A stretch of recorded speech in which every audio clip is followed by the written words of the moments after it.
Salut YouTube. Cette chaîne est la refonte de l'ancienne chaîne Amis des chats et des romans.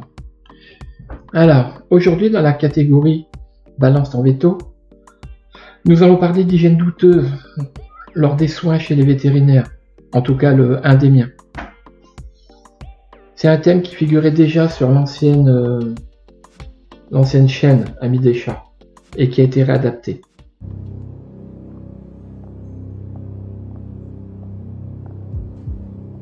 Allez, sujet du jour, on balance. Alors, le sujet du jour, balance ton veto. Alors, pour que vous compreniez bien, je vais vous chercher Mila. Alors, voici Mila. Dis bonjour à la caméra. Dans la caméra, c'est là. Ne sabote pas ma vidéo, s'il te plaît. Alors, Mila, la voici. Il lui est arrivé quelques mésaventures. C'est le sujet du jour. Regarde la caméra. Hein? Dis bonjour. Voilà. Alors aujourd'hui, Mila va très bien, ce n'était pas le cas il y a quelques mois.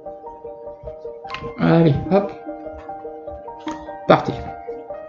Alors, il y a quelques mois, pour soigner un début de gale dans les oreilles, Mila, ici présente, qui me snobe, a reçu une injection de cortisone. Quand on souffre de problèmes cardiaques, cette injection est totalement proscrite. Elle peut être fatale. Mais ça, personne ne le savait. Ni le vétérinaire, ni moi, personne ne pouvait deviner que le chat avait des problèmes cardiaques. Là n'est pas le problème. Le vétérinaire habituel étant fermé, j'ai dû m'adresser à un vétérinaire de garde. Le véto m'a déclaré que cette injection de cortisone lui aurait déclenché un œdème pulmonaire. Un œdème pulmonaire correspond donc à la présence de liquide dans les poumons à la place de l'air. Donc ça se traduit par des difficultés respiratoires qui peuvent être fatales au chat. Donc la pauvre bête n'allait pas très bien. Halleté.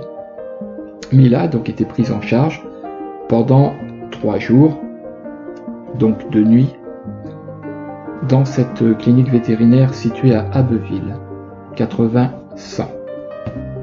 Voyant que ça ne se passait pas, a été conduite chez ce vétérinaire de garde. Un grand merci à l'article R242-48 du code de déontologie vétérinaire qui permet un autre veto. Ah ben voilà Mila qui passe. Voilà Mila.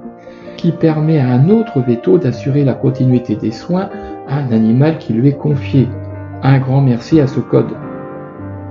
Un grand merci à tous les vétérinaires de garde en général. Maintenant je pose une question. Dès que Mila ne rentrera plus dans le cadre, est-ce que le devoir du praticien et le bien-être de l'animal ne sont pas intimement liés? Dans une clinique vétérinaire, la propreté de l'animal ne fait-elle pas partie intégrante de son bien-être? Je pose la question. Y a-t-il un article dans le code rural qui fait référence à la prise en charge, enfin à l'hygiène plutôt, au bien-être de l'animal pendant sa prise en charge pendant plusieurs jours? Y a-t-il un article en ce sens dans le code rural? Je pose cette question. Moi avant bêtement je pensais que le vétérinaire était un participant actif du bien-être de l'animal.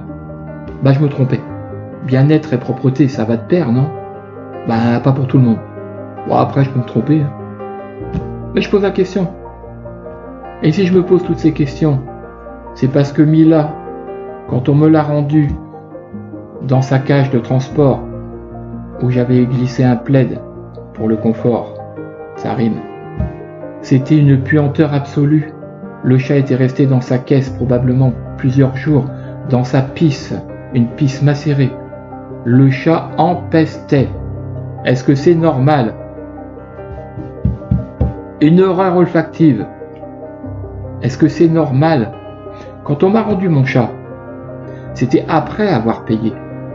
Les explications du vétérinaire ont duré 5 secondes et le paiement 5 minutes. Ça... il n'y a pas eu de problème. C'est après le paiement j'ai pu récupérer mon chat. Mon putois, pardon. Une horreur. Bon, mon chat était amaigri, c'est normal, il était malade. Mais mon chat était sauvé. Il faut rendre à César ce qui est à César. Au niveau des soins, tout ce qu'il fallait lui a été apporté. Mais pas l'hygiène, pas le bien-être. Est-ce que c'est normal? Moi je trouve pas. Mais je me trompe peut-être. Imaginez votre grand-mère qui va à l'hôpital, dans sa chemise de nuit. On vous la rend 3 jours après, dans sa chemise de nuit, dans une puanteur absolue, où elle aurait pissé pendant 3 jours dedans, et on vous la rend comme ça. Et vous trouveriez ça normal, de vous récupérer votre grand-mère comme ça? Est-ce que c'est normal? Qui dit soin hospitalier, quel qu'il soit, dit hygiène, non? Je me souviens d'une petite histoire aussi. Mila, encore elle, était allée chez son veto, cette fois-ci le veto habituel, et la pauvre bête avait tellement eu peur qu'elle avait s'était laissée aller sous elle, dans la cage. Bon, le veto l'a prise en charge quand même, il l'a d'abord nettoyé avant d'examiner. Il m'a pas renvoyé chez moi avec mon chat plein de pisse. Il a pris une lingette, il l'a nettoyé comme il pouvait. Il a même nettoyé la cage. Je ne sais pas si c'est comparable. Dites-moi ce que vous en pensez. Le plaid a fini à la machine à laver. Il aura presque pu finir à la poubelle. Avec de l'eau de javel.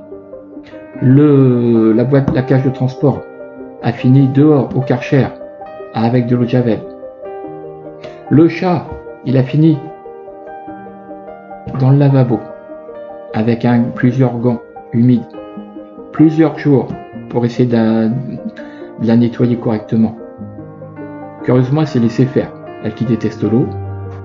Est-ce que c'est normal de me rendre un chat comme un putois? À ce point-là. C'est pas un petit peu de pisse. Elle n'a pas pissé juste 1 heure avant. C'est toute la pisse de 3 jours. Et comme elle ne mangeait pas forcément, elle n'a pas déféqué. Elle n'était plus à ça près. Est-ce que c'est normal de récupérer un putois? À ce point. Laissez-moi des commentaires s'il vous plaît. Bon, depuis elle va beaucoup mieux. Hein, Mila. Je regarde juste que j'ai lancé l'enregistrement audio. Oui, parce que ça, j'étais capable d'oublier l'audio. Hein. Ça, c'est dans le domaine du possible. Important. Toutes les cliniques vétérinaires n'agissent pas de la même façon. Tous les vétérinaires n'agissent pas de cette façon. Cette clinique vétérinaire située à Abbeville, 80-100, n'agit pas tout le temps de cette façon. Attention de ne pas faire un amalgame. Il s'agit d'un vétérinaire a priori. Tous les collègues ne sont pas comme ça forcément, faut pas l'oublier. Et puis ça reste mon impression. Après tout, je peux me tromper, mais je pose la question, parce que ça m'énerve. En conclusion, pour tous les petits animaux, tu peux faire appel à un vétérinaire de garde. Heureusement qu'ils sont là. Le jour, la nuit, tu peux les appeler gratuitement. Le week-end, les jours fériés, tu peux les appeler gratuitement. Tous au service du bien-être de l'animal, n'est-ce pas? Bah évidemment, il faut que la demande soit justifiée. Hein, sinon, si c'est pas réellement urgent, ça peut attendre. Heureusement qu'ils sont là. Heureusement que ça existe, les vétos de garde. On peut leur dire merci. Donc, pour trouver un vétérinaire de garde, tu peux faire le 31-15. 24 heures sur 24, gratuitement. 31-15. Bon, en conclusion, je te laisse. J'arrête de râler. Dites-moi s'il vous est arrivé une aventure similaire. Même à la limite, on met le plaid dans un sac plastique et puis on me rend le chat dans sa caisse comme ça, puis c'est tout. Mais un sopalin et puis c'est tout. Mais me rendre le chat. Je suis persuadé qu'il a passé quasiment les 3/4 de son temps dans la cage, pleine de pisse. Est-ce que c'est normal? Bon. Prochaine fois, on parle médicaments. Pas les médicaments en général. Les médicaments qui ont été prescrits à Mila. Le scandale des ordonnances. Le scandale de tout ça. Dans la série Balance ton veto, guette bien. Abonne-toi pour t'aider à guetter. Fais-le tout de suite. On parlera scandale, ordonnance, médicaments, etc. Encore des vétos. Balance ton veto, n'hésite pas. Laisse un commentaire. Toi aussi, tout le monde, laissez un commentaire. Allez, ciao, à la prochaine fois. Non, attends, je suis encore là. Je vais vous remontrer Mila. Elle sent bon.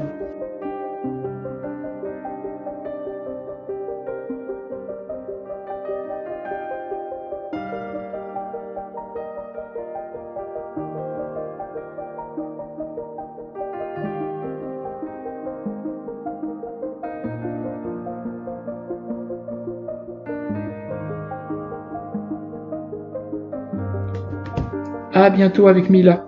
Allez, ciao.